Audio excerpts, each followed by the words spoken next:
سکھن تھانے کا ایک کیس تھا جس کے اندر ایک کمپلیننٹ تھا، اسلم نام تھا اس کا۔ ہمارے پاس ایسا ہوتا تھا کہ ایف آئی آر کسی بھی تھانے میں کٹتی تھی تو اس کی انویسٹیگیشن اگر اس کے اندر فیمیل انوالو ہوتی تھیں تو ہمارے پاس لیڈیز سیل میں آ جاتا تھا وہ کیس۔ اس نے آ کے ایف آئی آر یہ کٹوائی تھی کہ اس کی بیوی اور چھوٹے بھائی نے اس کو جان سے مارنے کی کوشش کی ہے، اٹیمپٹ ٹو مرڈر کا کیس بنتا تھا۔ دروازے کے ساتھ اس کی بیوی اور اس کا چھوٹا بھائی وہ کھڑے ہوئے ہیں دونوں، اور اس کے پیروں میں ایک بجلی کی تار بندھی ہوئی ہے جس کا دوسرا سرا جو ہے وہ دروازے کے ساتھ جو سوئچ تھا اس کے اندر لگا ہوا۔ السلام علیکم، میرا نام لبنہ ٹیوانا ہے اور میں سندھ پولیس میں ایس پی کی پوسٹ پہ کام کر رہی ہوں، اور میرا تعلق اصل میں پنجاب سے ہے۔ پنجاب کے بعد میرے والد صاحب کی جاب یہاں پاکستان مشین ٹول فیکٹری میں تھی اور وہیں پر ہم رہتے تھے اسی کالونی میں۔ کوئی ایسا کیس جو آپ کوئی ایک کیس ہو جس کو آپ کہیں کہ یہ ایسا ہے جو میں چاہتی ہوں کہ ادھر بتایا جائے؟ میری 30 سال کی جاب میں بہت سے ایسے کیس آئے ہیں کہ جو میں بڑا ان کا ذکر کرنا پسند کرتی ہوں، اس لیے کہ ان کیسز میں مجھے بہت زیادہ لرننگ اور موٹیویشن ملی ہے۔ میں 97 میں جب ایس ایچ او ملیر تھی تو اس وقت ایک کیس میرے پاس آیا تھا۔ ہمارے پاس ایسا ہوتا تھا کہ ایف آئی آر کسی بھی تھانے میں کٹتی تھی تو اس کی انویسٹیگیشن اگر اس کے اندر فیمیل انوالو ہوتی تھیں تو ہمارے پاس لیڈیز سیل میں آ جاتا تھا وہ کیس۔ تو ایسے ہی سکھن تھانے کا ایک کیس تھا جس کے اندر ایک کمپلیننٹ تھا، اسلم نام تھا اس کا، اور اس کا بھینسوں کا باڑا تھا، اچھا کاروبار تھا، وہ اس میں کمپلیننٹ تھا، اور اس نے آ کے ایف آئی آر یہ کٹوائی تھی کہ اس کی بیوی اور چھوٹے بھائی نے اس کو جان سے مارنے کی کوشش کی ہے، اٹیمپٹ ٹو مرڈر کا کیس بنتا تھا، اور ان کے خلاف وہ کارروائی چاہتا تھا۔ ایف آئی آر رجسٹرڈ ہو کے ہمارے پاس آ گئی انویسٹیگیشن کے لیے۔ ہم نے کمپلیننٹ کو بلایا، وہ آیا، اس نے اپنا بتایا سارا کچھ کہ وہ اس کے 6 بچے ہیں، اس کی بیوی ہے اور ایک بھائی چھوٹا، یہ لوگ ایک ہی گھر میں رہتے تھے، اور اس کا دودھ کا کاروبار تھا، اپنا باڑا تھا، اچھا کاروبار چل رہا تھا۔ اچانک ایک دن کیا ہوا کہ اس کی بیوی نے اس کو صبح ناشتے کے ٹائم پہ چائے دی بنا کر ایز روٹین۔ چائے پینے کے بعد وہ سو گیا، غنودگی میں چلا گیا۔ پھر اچانک اس کو ایک دم سے جھٹکا لگا، کرنٹ لگا، تو وہ اٹھ کے بیٹھ گیا نیند سے۔ جیسے ہی اسے جھٹکا لگا وہ اٹھا تو اس نے سامنے دیکھا کہ دروازے کے ساتھ اس کی بیوی اور اس کا چھوٹا بھائی وہ کھڑے ہوئے ہیں دونوں، اور اس کے پیروں میں ایک بجلی کی تار بندھی ہوئی ہے جس کا دوسرا سرا جو ہے وہ دروازے کے ساتھ جو سوئچ تھا اس کے اندر لگا ہوا تھا، اور اس طرح سے اس نے پہچان لیا کہ اس کو قتل کرنے کے لیے جو کوشش کی ہے وہ اس کے چھوٹے بھائی اور بیوی نے کی ہے، جو کہ جیسے ہی اس کو جھٹکا لگا تو یہ فوراً سے اٹھ گیا، اور اٹھنے کے بعد جب اس کو اٹھتا ہوا دیکھا تو اس کے بیوی اور بھائی دونوں وہاں سے بھاگ گئے۔ یہ ان کے پیچھے فوراً بھاگنے کے لیے اٹھا لیکن یہ فوراً نہیں جا سکا۔ جب اس کو تھوڑا سا ہوش آیا پھر یہ تھانے گیا، سکھن تھانے میں جا کے اس نے ایف آئی آر کروائی۔ ہم نے پولیس پارٹی اس کا کیس ہم نے لیا، اسٹیٹمنٹ وغیرہ لیا، پولیس پارٹی کی منظوری کروائی میں نے، اور پھر میں اور میرے ساتھ ایک اس وقت سب انسپیکٹر ظاہر شاہ تھے، اور ایک لیڈی کانسٹیبل تھی، اور ایک اے ایس آئی تھا۔ ہم لوگ اپنی پولیس پارٹی کراچی سے منظور کرا کے پنجاب میں گئے۔ ہمیں گائیڈ کر رہا تھا ہمارا یہی کمپلیننٹ، اس نے ہمیں بتایا کہ وہ لوگ اس وقت کہاں پر ہیں۔ اس کی بیوی کو اس کے بھائی کو ہم نے لاہور سے گرفتار کیا، چھانگا مانگا کا اسٹیشن لگتا تھا، وہاں پہ ہم نے اس کے بھائی کے گھر میں ریڈ کیا، اس کو گرفتار کیا۔ اس کو گرفتار کر کے ہم نے اس کی بھابھی کا، اسلم کی بیوی کا پوچھا کہ وہ کہاں ہیں، تو اس کے بھائی نے بتایا کہ وہ فیصل آباد میں ہیں۔ پھر ہم لاہور سے فیصل آباد کی طرف موو کرنے لگے۔ جب ہم فیصل آباد پہنچے تو اس عورت کے گھر سے پتہ چلا کہ وہ ابھی اسلام آباد کے لیے نکل رہی ہے، تو ہم بسوں کے اڈے تک پہنچے۔ بسوں کے اڈے پہ پہنچ کے ہمارے ساتھ، کیونکہ جو گرفتار تھا اس کا اسلم کا بھائی، اس نے ہمیں پوائنٹیشن کی کہ وہ اڈے پر موجود ہے عورت۔ پھر ہم نے وہاں سے اس عورت کو گرفتار کیا۔ اب ہم نے دونوں کو گرفتار کر کے ہم واپس اپنی جگہ پر آئے جہاں ہم نے اسٹے کیا ہوا تھا۔ تو اب اس میں ایک دم سے کلائمیکس کس طرح سے آیا. یہ ذرا مشکل یہ کام تھا کہ کمپلین میں اگر آپ دیکھیں تو بھائی جو ہے وہ کمپلین کر رہے ہیں اپنے سگے بھائی چھوٹے بھائی کے لیے اور اپنی بیوی کے لیے کہ انہوں نے مل کر اس کو مارنے کی کوشش کی. اس چیز کو ویریفائی بھی کرنا تھا کہ یہ اپنی طرف سے تو نہیں ان کے اوپر بلیم کر رہا. اس چیز کو ویریفائی کرنے کے لیے جب ہم نے تفصیل پوچھی اسلم سے کہ ایسا کیوں کیا انہوں نے، اسلم نے ہمیں یہ بتایا کہ یہ باڑے کا مالک ہے، یہ دن میں کام پہ چلا جاتا ہے، پیچھے اس کا بھائی اور بھابھی گھر کے اندر اکیلے ہوتے ہیں. اسلم کے 6 بچے تھے، اس میں سب سے بڑی اس کی بیٹی 12-13 سال کی تھی اور پھر اس سے چھوٹے بچے تھے.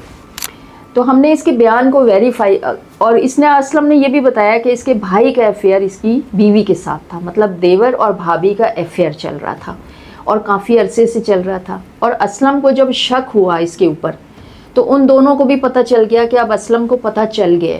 اچھا پھر آگے کیا ہوتا ہے کہ بعض فیملیز میں اس طرح ہوتا ہے، پنجاب میں ابھی بھی ایسا ہوتا ہے، سندھ میں بھی ہوتا ہوگا، کہ اگر بڑا بھائی فوت ہو جاتا ہے اور اس کی بیوی ہوتی ہے، جوان ہوتی ہے، بچے چھوٹے ہوتے ہیں، تو وہ عموماً کیا کرتے ہیں کہ گھر کے اندر ہی اگر کوئی چھوٹا بھائی ہے تو اس کے ساتھ اس کی شادی کر دیتے ہیں. اس کے پیچھے بات یہ ہوتی ہے، لاجک یہ ہوتی ہے کہ چلو جو عورت بیوہ ہو گئی ہے وہ اس کو ایک ٹھکانہ مل جائے گا، سپورٹ مل جائے گی، بچوں کو بھی ایک باپ مل جائے گا جو سگائی ہوگا، اور رشتے جو ہیں وہ گھر میں ہی رہیں گے، اگر کاروبار ہے تو وہ بھی گھر میں ہی رہے گا، ایک دوسرے کی سپورٹ ہو جائے گی. تو یہ اس کو پتہ تھا، دیور بھابھی کو یہ لاجک پتہ تھی.